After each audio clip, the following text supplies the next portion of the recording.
choses que je connais. Du coup, j'ai un peu cerné les choses sur ce que je connaissais sur les insectes du colza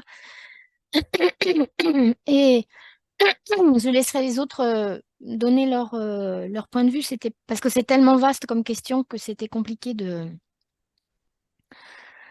la cerner en quelques diapos. Donc j'ai mis ici quand même, le mainstream de la littérature, que j'ai trouvé bon de partager et c'est pour ça que je me suis permise de commencer. En fait, c'est que la complexité du paysage, ce qui est souvent lu et écrit dans plusieurs méta-analyses ou reviews, c'est qu'elle agit en faveur de la régulation biologique, parce qu'on fait l'hypothèse que les habitats sont plus favorables aux organismes auxiliaires. Mais vous verrez dans les différents exposés ou au cours de notre discussion qu'il y a pas mal d'ambivalence et de contradictions qui se cachent derrière cette mainstream, parce que les organismes ne sont pas tous dépendants des mêmes habitats et se déplacent pas tous de la même vitesse et de la même manière. Il se dit aussi, c'est derrière paysage, c'est beaucoup culture versus habitat semi-naturel, bien qu'on commence à rendre un peu plus subtile la question sur l'habitat agricole. Ce qui se dit aussi, c'est que la diversification des cultures, des systèmes de production dans le temps et dans l'espace augmente le service de régulation biologique, avec moins de bioagresseurs, moins de dégâts, mais parce qu'il y a aussi davantage d'auxiliaires quand ces organismes sont dépendants des auxiliaires, ce qui n'est pas le cas toujours des maladies, par exemple. Mais il y a des effets de contre-exemple, avec des effets de concentration, en particulier dans les mélanges d'espèces, où parfois, finalement, on croit qu'on va diluer, mais en fait, on concentre l'organisme ravageur.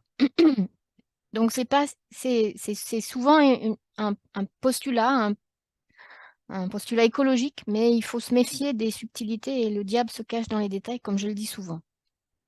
Alors, les changements systémiques qui sont à réaliser pour justement activer des schémas de fonctionnement d'évitement, de contournement des bioagresseurs, d'échappement, d'atténuation de leurs impacts, sont souvent connus et ont été testés à l'échelle parcelle, mais pas souvent à l'échelle paysage. Et donc là, je vous ai cité des expériences à la fois d'essais systèmes et d'essais d'agriculteurs expérimentateurs.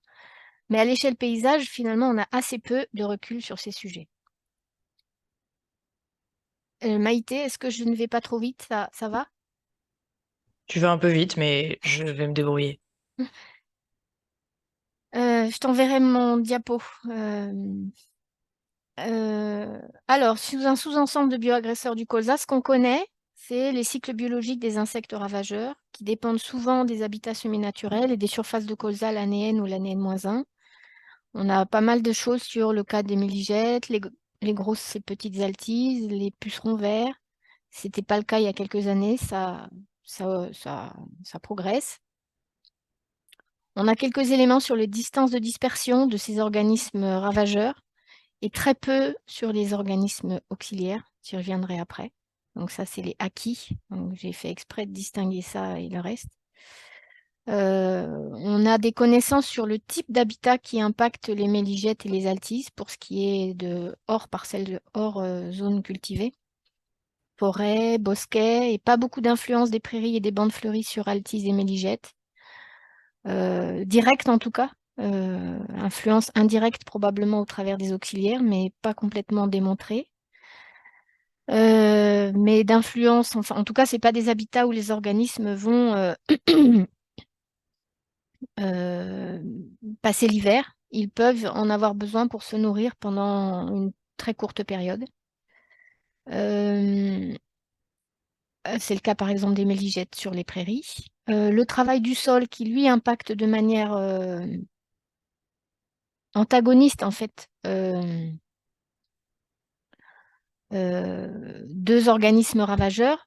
D'abord parce qu'ils ont le même effet, ils ont un effet destructeur pour les organismes auxiliaires, donc possiblement des impacts négatifs sur les régulations biologiques. Mais évidemment, comme ils enfouissent les maladies telluriques, selon le niveau de survie de cet inoculum, ils peuvent avoir un effet limitateur de la dispersion des maladies telluriques. C'est le cas du phoma, par exemple, ou du sclérotinia. Les mélanges d'espèces à l'échelle du temps court pendant le cycle de la culture sont souvent défavorisent souvent la dispersion des organismes et surtout pas tant c'est la dispersion des maladies qui importe le plus là, mais défavorise aussi l'attractivité de la culture pour ce qui est des insectes qui ont des difficultés à retrouver leur culture hôte. Euh, J'ai mis ici les connaissances théoriques ou très précises et pas directement opérationnelles. Donc, j'ai rappelé qu'il y avait des concepts d'écologie et d'agronomie qui sont fondateurs et qu'on mobilise souvent et qui nous servent, voilà, mais qui nous servent pour re- retracer un peu le fonctionnement de ce qui se passe à l'échelle paysage ou à l'échelle parcelle. C'est pas ça qui m'importe le plus, c'est les 3 bullet points qui suivent. Euh, on a des estimations des distances approximatives de beaucoup d'insectes ravageurs et quasiment rien sur des auxiliaires. Et quand bien même on a ces connaissances-là, ça ne se traduit pas par une connaissance opérationnelle de distance entre habitats sources et puits, de maillage d'habitats favorables et défavorables qu'il serait utile.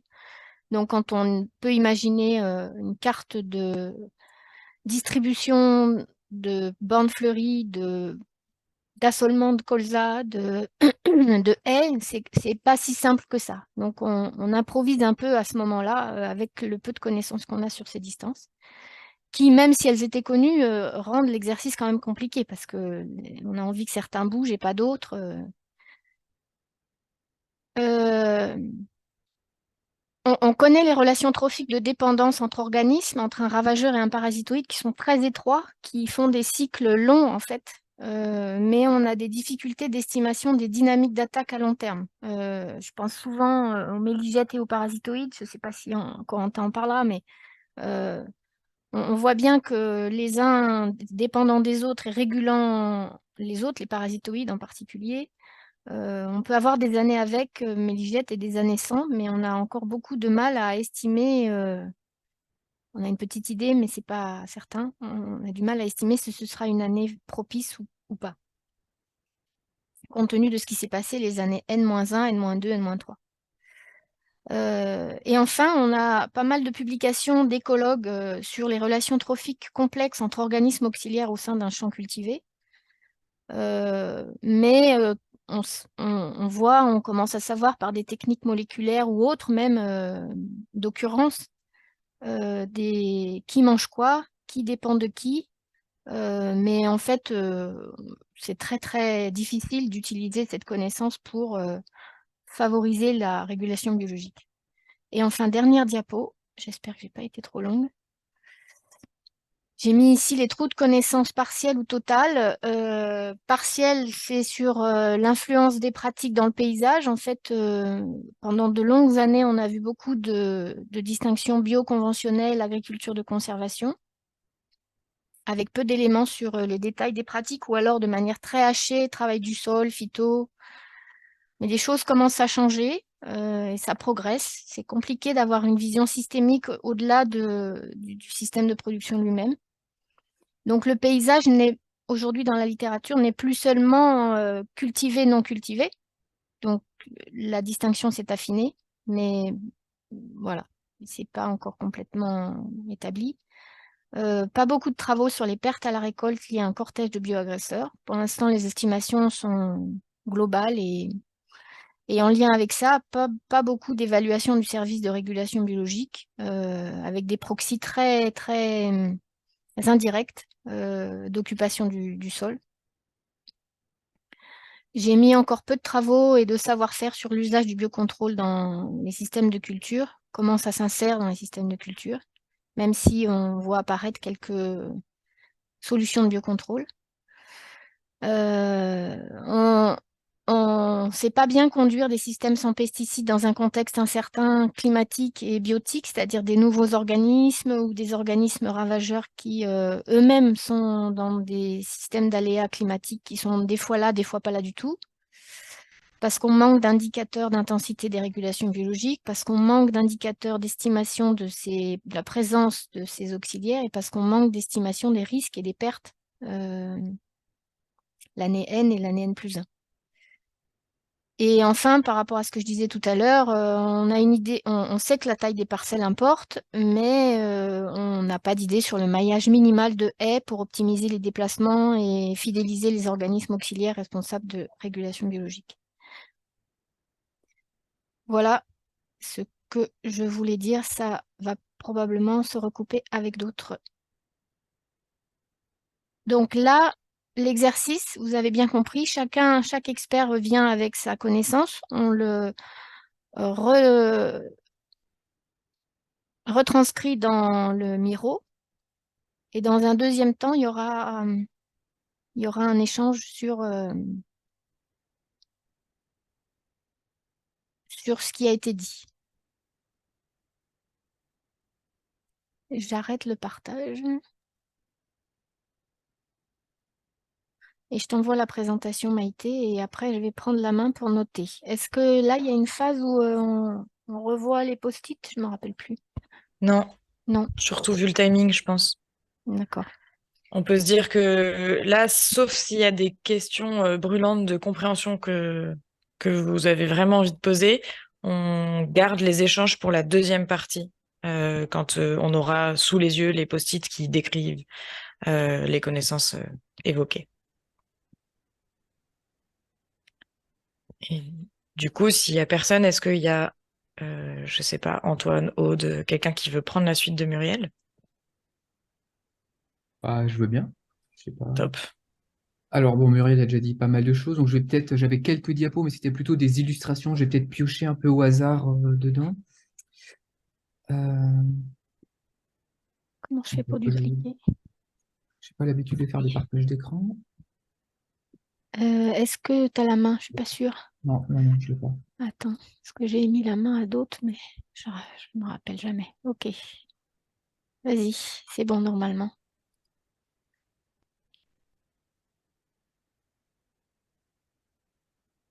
Ça marche ou pas?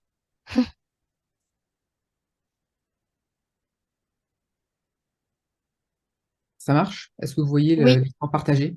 oui. D'accord. Alors j'avais cette diapo-là déjà juste pour, enfin, juste résumer, mais alors du coup, enfin, c'est beaucoup plus général que ce que Muriel a pu présenter.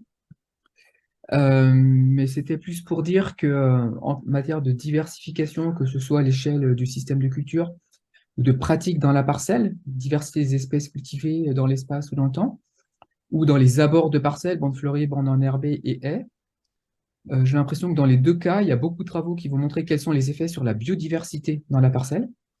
Je mets la biodiversité bien en avant parce que voilà, quand on parle de régulation biologique, bah, ça passe par la biodiversité.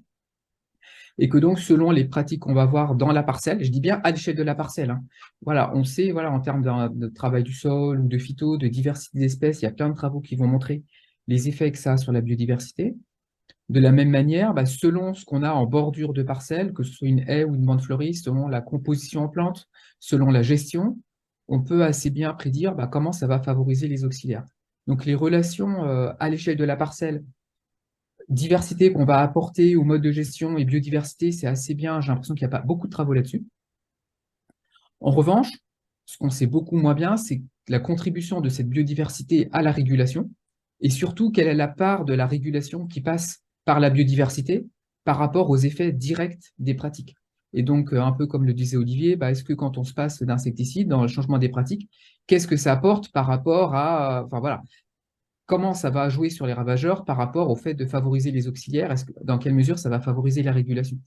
Et là, j'ai envie de dire que bah, voilà, la part de la biodiversité dans la régulation est beaucoup moins bien connue que les impacts directs des pratiques sur les ravageurs ou sur la biodiversité dans la parcelle. En termes de régulation, comme Muriel le disait, les relations ravageurs parasitoïdes sont très spécialisées. Donc, c'est assez facile de savoir quelle est la quantité de régulation réalisée par des parasitoïdes. Par contre, dans les auxiliaires, il y a aussi tous les prédateurs. Et beaucoup de prédateurs ont un régime alimentaire très généraliste, les araignées, les carapes, par exemple. Et la contribution de ces prédateurs généralistes à la régulation est beaucoup plus difficile à estimer, à quantifier, parce qu'en fait, ils mangent un peu tout ce qu'ils trouvent. Et donc, en fait, c'est pas parce qu'il y a des ravageurs qu'ils vont manger des ravageurs. Donc, pour certains auxiliaires, comme les prédateurs, c'est pas évident de connaître leur contribution à la régulation.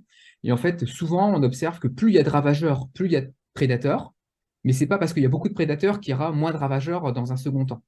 On a souvent l'impression que voilà, c'est la quantité de ravageurs qui tire ou qui explique la quantité de prédateurs et qu'en retour, les prédateurs n'ont pas forcément un effet facilement mesurable sur les ravageurs. Et la conséquence de ça, bah, c'est voilà, c'est qu'il est difficile de se dire dans quelle mesure, par exemple, ça peut, par cette régulation, va permettre de se passer d'insecticides. Donc, dans mon cas, j'ai plus l'impression que on a tendance à mettre les insecticides comme une condition nécessaire pour favoriser la biodiversité, pour restaurer la régulation. On le voit comme ça, mais effectivement, je ne suis pas capable de dire à Olivier dans quelle mesure, quand on a de la régulation, on peut se permettre de passer d'insecticides. Et là, j'ai l'impression que les travaux, ils n'ont pas forcément été faits dans ce sens-là. Mais voilà, là, il y a vraiment un trou de connaissance là-dessus. Et après, alors c'est juste pour être général, mais en fait, il y a beaucoup de méta-analyses en fait, qui vont appuyer, voilà, c'est très simpliste ce que je dis là, mais de méta-analyse ou de méta-analyse de méta-analyse qui confirme bien que la diversification à l'échelle dans la parcelle et ses abords, ça a un effet sur la biodiversité, ça a un effet toujours positif sur la biodiversité, que l'effet sur les services de régulation des ravageurs, de pollinisation, infiltration de l'eau, fertilité des sols, bah, en gros, il est soit amélioré, soit pas amélioré, mais jamais dégradé. Et puis après, en termes de rendement, en moyenne, globalement, bah, dans la littérature, c'est qu'il n'y a pas d'effet, en moyenne. En fait, en moyenne, l'effet moyen, il est centré sur zéro. Parfois des petits effets positifs, parfois des petits effets négatifs, et puis après, bah, il y aura du cas par cas. Mais en moyenne, il y a toujours des impacts positifs de la diversification sur la biodiversité, et en moyenne, pas un impact sur les rendements, mais voilà, c'est une moyenne, il va y avoir des fois des petits effets positifs ou négatifs, mais en général, assez faiblement variables. Et je trouve que l'état des connaissances, il existe bien à l'échelle de la parcelle et beaucoup moins à l'échelle de la mosaïque de parcelles. Et donc, en fait, on ne sait pas vraiment piloter les régulations. On va peut-être piloter des choses, un peu la biodiversité dans la parcelle, piloter la régulation dans la parcelle et dans la mosaïque de parcelles. Là, pour le coup, c'est plus pour moi un trou de connaissances. Et à l'échelle du paysage, voilà, on a plus des connaissances observationnelles. On sait quel type de paysage favorise la biodiversité ou des régulations, mais de la même manière, on ne sait pas comment gérer ou piloter un paysage en termes de gestion. Alors, je n'ai pas trop fait défiler les diapos, mais peut-être juste pour souligner l'état des connaissances. Il y a cette diapo-là qui résume l'expertise qui a été faite sur les régulations naturelles, qui est toute récente, qui pour moi résume assez bien ce qu'on connaît de l'effet de la diversification à l'échelle de la parcelle, variétale, espèce, agroforesterie, diversification dans le temps, et puis à l'échelle de la mosaïque de parcelles, taille des parcelles, jusqu'à les éléments semi-naturels dans le paysage, sur différents bioagresseurs. Alors, je ne vais pas le détailler, mais en fait, voilà, là, je trouve que ça résume quand même bien l'état des connaissances. Dire qu'en fait, quand c'est vert, c'est qu'il y a des effets plutôt positifs. Quand c'est bleu, c'est que c'est théorique et a priori positif, mais on n'est pas sûr. Et quand c'est jaune, c'est qu'on ne sait pas trop. Par contre, il n'y a pas de rose ou de rouge, quasiment jamais. C'est-à-dire qu'il n'y a quasiment jamais d'impact négatif de la diversification sur la régulation des ravages. Au pire, on ne sait pas. Il y a tous les points d'interrogation où on ne sait pas. Donc, voilà. Donc, c'est soit pas d'effet, soit a priori positif, soit on ne sait pas. Avec des leviers qui vont souvent avoir des effets positifs et puis bah, des leviers pour lesquels on ne sait pas trop. Donc, je ne sais pas si on a trop le temps, donc je ne vais pas le détailler, mais faut penser à aller piocher dans cette méta-analyse-là, dans cette synthèse-là, qui résume assez bien, je trouve, l'état des connaissances, notamment avec des choses sur les tailles de parcelles, où il y a quand même des choses qui commencent à sortir. Mais ça reste général. Là, je ne suis pas rentré dans les détails du colza. Voilà, je pensais arrêter là. Merci Antoine, Antoine. juste la revue de la REF, parce que j'arrive pas à la retrouver là tout de suite. C'est quoi? Bah, c'est l'expertise. Ah, ça? Ah, c'est dans l'expertise. C'est Ok. l'expertise de Ok, régulation ok, ok. naturelle. D'accord, pardon. Je croyais qu'il y avait une publi associée. Merci. Pas encore. Ouais.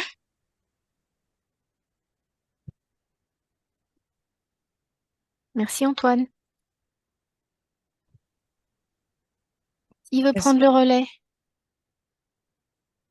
Bon, moi, je veux bien essayer de présenter quelque chose. On avait essayé d'en discuter avec Lucille, de ce que, mais on a fait quelque chose de très, très simple. On n'était même pas sûr de quel était le public, en fait. Donc, euh, Mais hop,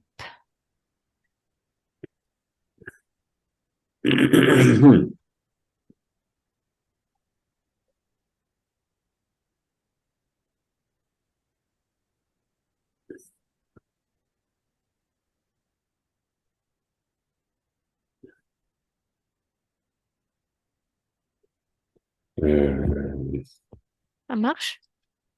Je suis en train de chercher comment partager l'écran. Et en bas, la partie verte.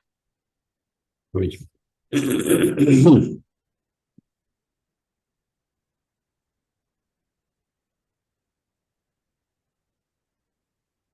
Pareil, je sais pas, je suis pas sûr de savoir si je peux faire un slideshow, si ça a l'air de marcher. Oui, Ça fonctionne. Ce qu'on avait réfléchi avec Lucille, c'était que on a partagé en trois parties et fait des paysages sur les auxiliaires. Donc c'est un petit peu ce que les deux précédents ont pu dire. En gros, on a un effet positif de la complexité du paysage sur le service de régulation biologique. Et donc l'observation de prédation et de parasitisme des bioagresseurs. Cette complexité étant principalement une augmentation de la proportion d'habitats semi-naturels ou une augmentation de la diversité des assolements. Ça, c'est assez directement lié à une augmentation de la diversité et de l'abondance des ennemis naturels. Donc là, il y a des choses qui montrent qu'il y a plus de biodiversité de manière générale quand il y a plus de diversité des cultures et des espaces semi-naturels. Cependant, assez clairement, il n'y a pas de levier qui soit suffisant pour gérer l'infestation par les bioagresseurs. Et en plus, ça c'est vraiment sur la présence des auxiliaires, mais passer de la présence des auxiliaires à la présence, enfin une diminution de la présence des ravageurs, c'est vraiment autre chose. Donc typiquement, il y a une étude il y a plusieurs choses qui ont été faites et il y a quand même des effets qui peuvent être variables, voire même opposés des espaces semi-naturels suivant les bioagresseurs. Donc là, c'est une petite synthèse qu'on avait fait sur un article de Stade qui était sur la France métropolitaine. Et donc là, c'est sur 30 bioagresseurs au total. Donc il y a des bioagresseurs sur lesquels on voit pas d'effet, c'est les barres grises. Donc là, par exemple, sur les bois, on a trois bioagresseurs pour lesquels on voit pas d'effet des bois. Des bioagresseurs sur lesquels on voit un effet positif. Donc là, ça veut dire qu'il y a 7 bioagresseurs, dont la fréquence d'occurrence, on va dire, augmente quand il y a plus de bois. Et puis, il y en a 4 pour lesquels la fréquence diminue quand il y a plus de bois. Donc, on voit que il y a des effets qui peuvent être complètement opposés du paysage sur les bioagresseurs. Et donc là, on n'est pas en train de dire qu'on ne sait pas quel pourrait être l'effet de paysage sur les bioagresseurs. On est en train de dire clairement que si on a plus de bois, on va avoir quand même tendance à avoir plus de bioagresseurs pour un certain nombre de bioagresseurs. Les landes ont aussi assez fréquemment un effet un peu dans le même sens que celui des bois. Les haies ont aussi assez régulièrement des effets, mais qui peuvent être là encore très très équilibrés. Donc on voit bien que les bioagresseurs bénéficient autant, voire même plus, que de la présence d'habitats semi-naturels que les auxiliaires. Pour les prairies, ça a tendance quand même à être plutôt protecteur apparemment, mais là encore, il y a des effets dans l'autre sens. Le truc qui est le plus déséquilibré en termes de défavorisant les bioagresseurs, c'est très clairement la présence de la culture. On voit pas là, visiblement c'est coupé. Désolé. Mais ça, c'est la culture l'année précédente. Donc là, clairement, plus il y a d'une culture l'année précédente, plus on va avoir de problèmes sur la culture l'année en cours. Donc ça, c'est très clairement, ça va dans un sens et pas dans l'autre. Mais ça peut être plus ou moins contrebalancé par des effets de la culture l'année même. Et ça dépend principalement du fait que les bioagresseurs soient annuels ou à cycle annuel ou à cycle pluriannuelle. Typiquement, ce qu'on va retrouver là dans les bioagresseurs pour lesquels la culture va renforcer la culture dans le paysage va renforcer l'effet. La présence des bioagresseurs, c'est les pucerons qui ont des cycles pluriannuels, alors que ceux pour lesquels il va y avoir plutôt une dilution des bioagresseurs dans la culture, ça va être des bioagresseurs qui ont un cycle annuel, donc typiquement les coléoptères qui attaquent le colza. Donc, on a vu qu'il y avait un effet variable et souvent opposé des espaces semi-naturels selon les bioagresseurs. Par contre, la présence d'une culture donnée renforce le risque les années suivantes, ça c'est assez clair, en culture annuelle. Très clairement, quand on est sur des cultures pérennes, c'est beaucoup plus compliqué parce que, peut y avoir les effets de l'année précédente, les effets de l'année qui s'annulent puisque les cultures changent assez peu quand même d'une année sur l'autre. Et au bilan, on a quand même un effet relativement faible des variations du paysage actuel. Et l'estimé qu'on a fait à ce moment-là, c'était 10% de l'effet de la météo. En gros, on explique 10% par rapport à ce qu'on arrive à expliquer avec la météo, on arrive à expliquer que 10% avec tous les éléments paysagers que j'ai donnés avant. Ensuite, sur l'effet de l'absence de produits phytosanitaires, ce que je voudrais souligner à travers cette diapo un peu chargée, c'est que, en gros, quand on regarde notamment le blé, on a des pertes sans phyto. Juste, donc on compare des bandes traitées non traitées. Hein. En gros, c'est ça. On voit que en moyenne, on pourrait perdre 30% quand on traite pas, par rapport aux aspects traités. Et ce que je voudrais là où je voudrais attirer votre attention, c'est que c'est en gros la même chose quand on regarde du bio non bio. Or, le bio, c'est un changement de système quand même assez profond où il y a aussi une absence d'azote minéral. Donc, a priori, ça a un impact très fort sur les pertes, quand même, l'absence d'azote minéral. Et du coup, on peut s'attendre à ce que, en fait, il y a un effet imputable au bioagresseur qui soit plus faible que les 30%. Et donc, il y a des systèmes de compensation, de régulation biologique qui se mettent un petit peu en place. Un autre article qui va un peu dans le même sens, c'est un article très récent des équipes d'Avignon et de Bordeaux, Lucas et al. 2023, où on montre que quand il y a un environnement en parcelle bio, ça baisse l'utilisation des pesticides en vigne dans les parcelles conventionnelles. Donc ça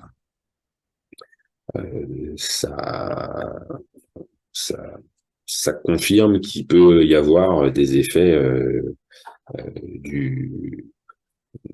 la réduction de l'utilisation de produits phytosanitaires sur ce qui se passe dans le paysage en termes de pression, quoi. Ceci dit, ces éléments sont quand même assez fragmentaires sur l'effet de l'absence de produits phytosanitaires. Dans l'ensemble, c'est plus, en théorie, on pourrait s'attendre à une augmentation de la diversité et de l'abondance des ennemis naturels, mais on a une assez faible idée de la magnitude de cet effet, voir si ça vraiment c'est efficace. Donc en trou de connaissance, nous ce qu'on avait identifié, c'était notamment on a peu d'idées sur des changements drastiques, notamment qu'est-ce que serait l'impact d'une année sans production sur d'une culture, hein. Donc c'est une année blanche d'une culture sur le niveau d'infestation de bioagresseurs de la culture l'année suivante. Je pense que ça c'est des choses qu'on fait jamais et qui pourra avoir un effet extrêmement fort sur les bioagresseurs. Et ça peut paraître complètement utopique, mais c'est des choses qui ont été faites, pas en France, mais qui ont été faites par exemple en Chine, pour se débarrasser de certains bioagresseurs. Et c'est des choses qui se font en fait partiellement déjà naturellement. Quand les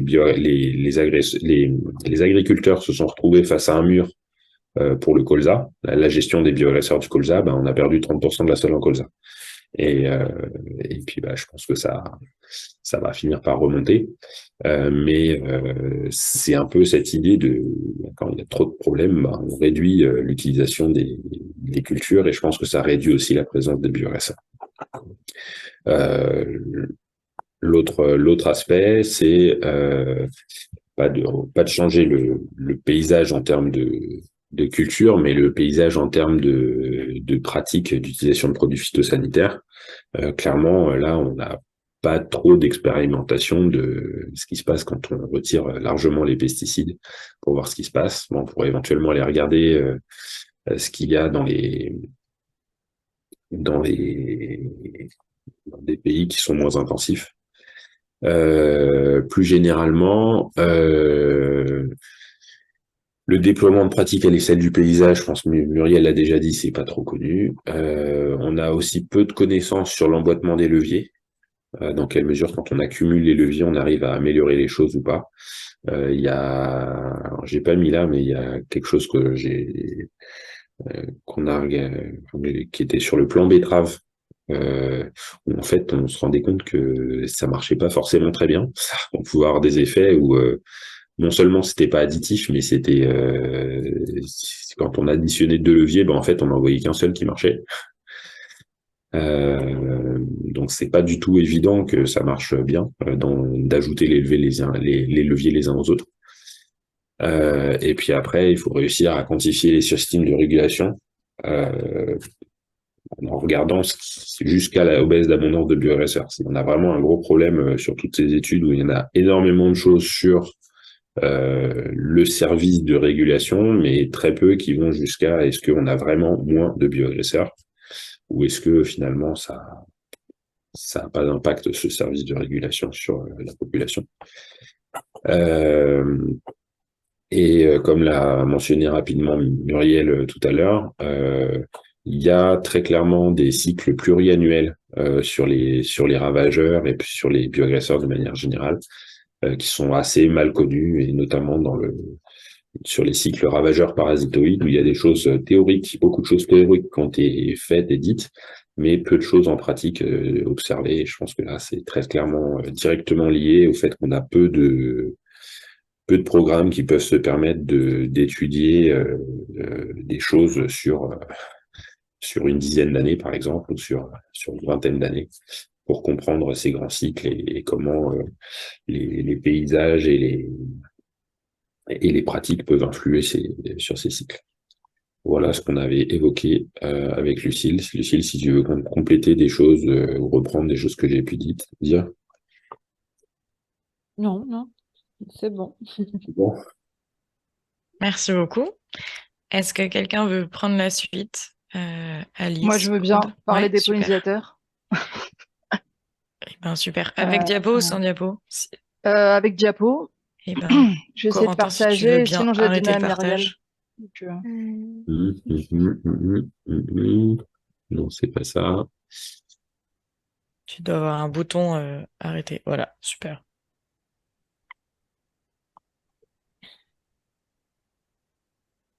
Alors, comment je fais Le bouton rouge en bas. Ouais, oui.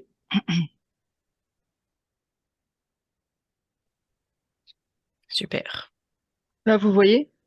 Oui. Moi, je vois rien. Bah oui, moi non Ok. plus, ça m'a Hop, fait pareil tout à là, l'heure. c'est bon?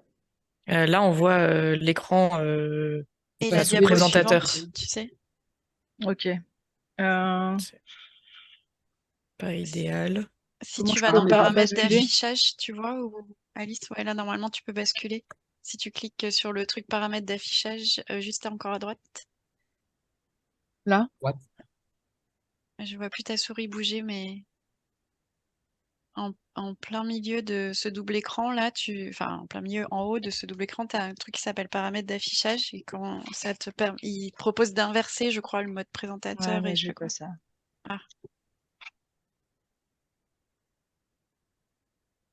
Je sais pas pourquoi je l'ai pas. Sinon, ce que tu peux faire, c'est annuler le grand écran et tu fais juste mettre en grand sans que ce soit grand écran. Enfin, comme, sans que comme ce j'ai soit en fait mode tout à l'heure. affichage. Ouais, sans Ça mettre en mode fonctionne. affichage. Ouais. Si c'est écrit gros, on voit. Ok. Hop, voilà. Voilà, et ben, si tu mets le livre, par exemple, il me semble, Ce que je c'est vais pas faire, mal. c'est. Je vais faire.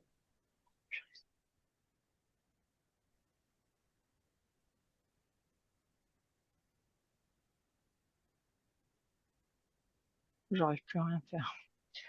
Je sais pas si. Parce que Muriel, je t'ai envoyé mon diapo aussi. Oui, Peut-être c'est mieux que tu oui. le passes à ce moment-là. Ah, si tu Je veux. suis Attends. désolée, j'ai pas l'habitude de Zoom, moi. Toujours du Teams. Alors, est-ce que tu peux Je vais faire enlever ça. ton... Voilà. Sinon, je vais essayer de faire un autre truc aussi. Non, non, J'ai vu attends, j'y écran suis 2. là. Attends. Oui, oui, je pense que écran 2, c'est très bien. Ah, alors Est-ce là. que ça, c'est mieux?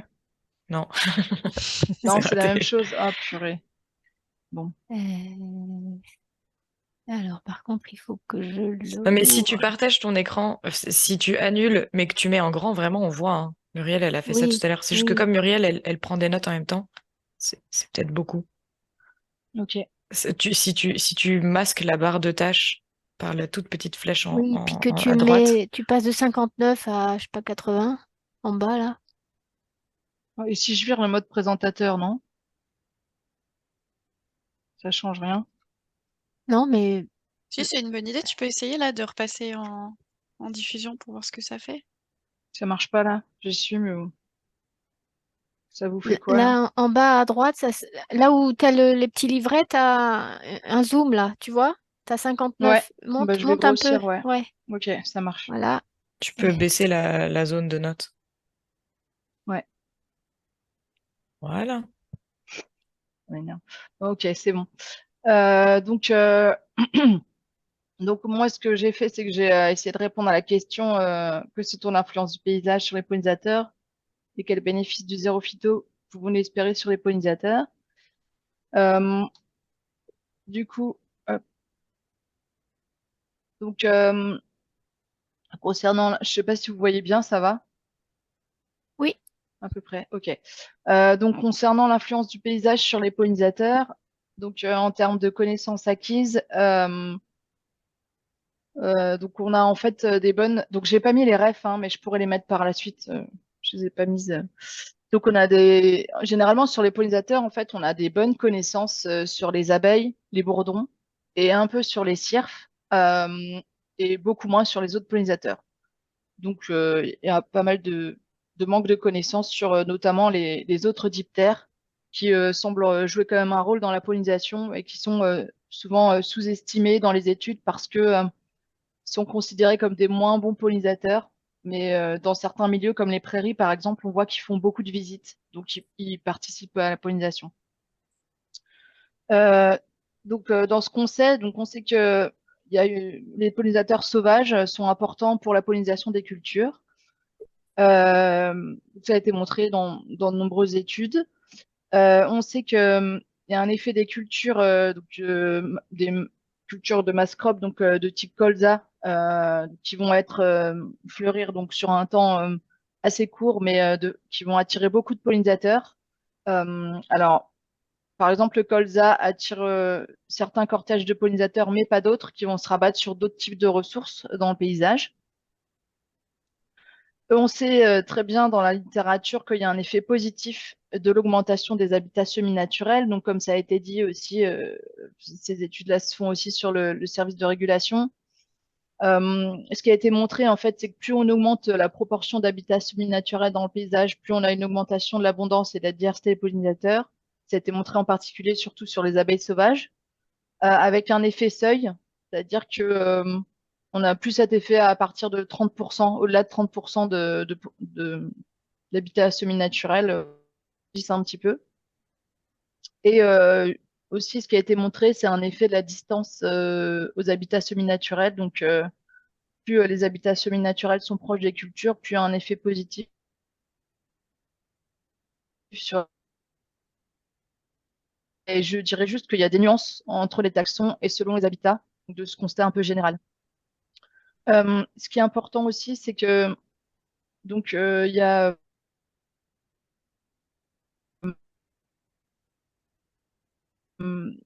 l'importance de maintenir une bonne paix. Donc ça, c'est plutôt une question circulation, de connectivité donc, des pollinisateurs entre les habitats.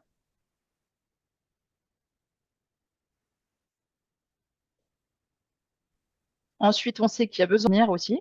Donc, la plupart, par exemple, des abeilles sont terricoles, donc ça va être des sites de sol nus, ce genre de choses-là. Mais il y a aussi voilà,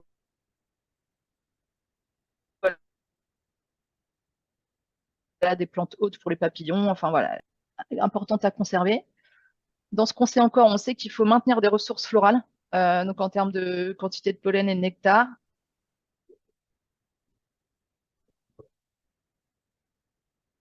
Alors, on sait pour la quantité, on a moins d'idées sur des ressources abondantes tout au long de la saison de végétation pour les pollinisateurs.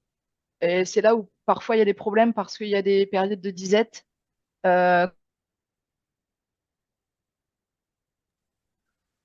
Alice, on a des ce genre coupures. de choses, généralement à la fin de l'été.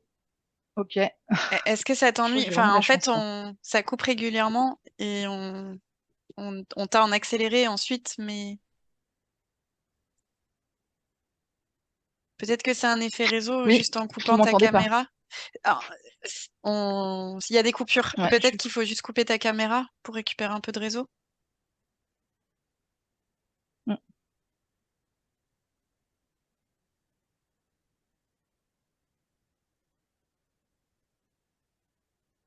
J'arrive plus à retourner sur Zoom. Je vais faire ça. Hop. Je sais pas. Là, c'est mieux? On dirait. Ouais, je pense que je suis repassée. Je sais pas ce qui s'est passé. Je crois que ça va aller maintenant. Ok, super, merci. Désolée. Donc je disais que pour reprendre l'avant-dernier point là, en fait, on sait qu'il faut maintenir des ressources florales donc, tout au long de la saison pour les pollinisateurs dans les paysages agricoles. Et souvent, en fait, il y a des périodes de disette, notamment en fin d'été, où les pollinisateurs n'ont pas assez de ressources. Et donc, ça, c'est quelque chose qu'on connaît bien et qui va jouer beaucoup sur l'abondance des pollinisateurs.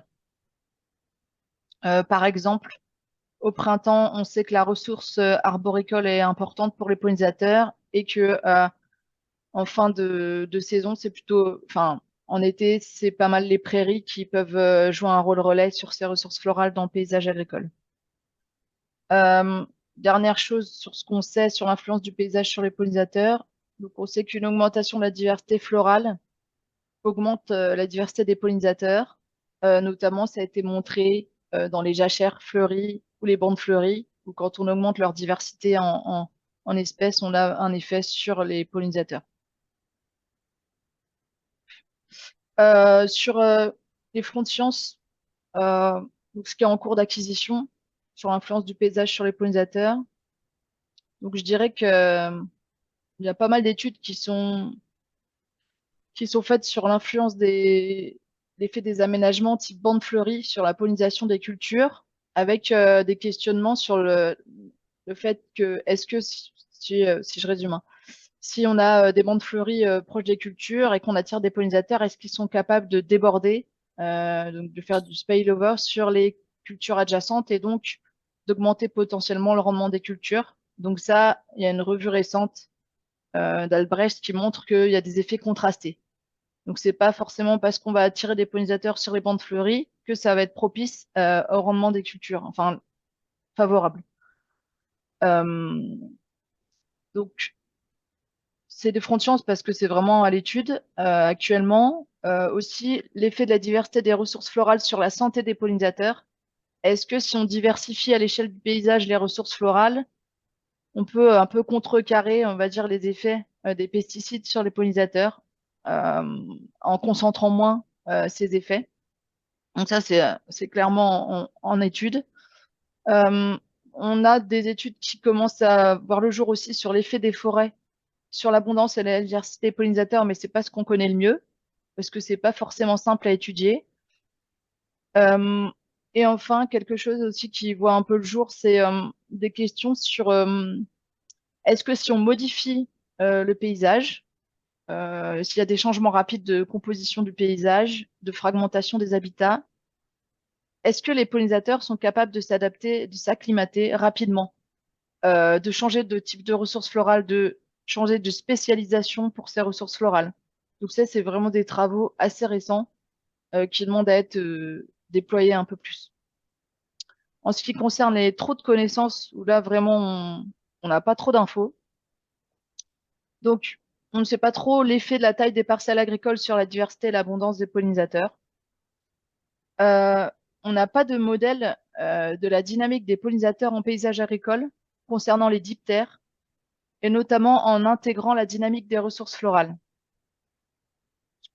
D'ailleurs, on n'a pas forcément beaucoup de données sur la quantité de pollen et de nectar de toutes les ressources florales en paysage agricole, donc c'est aussi quelque chose qui est en cours d'acquisition.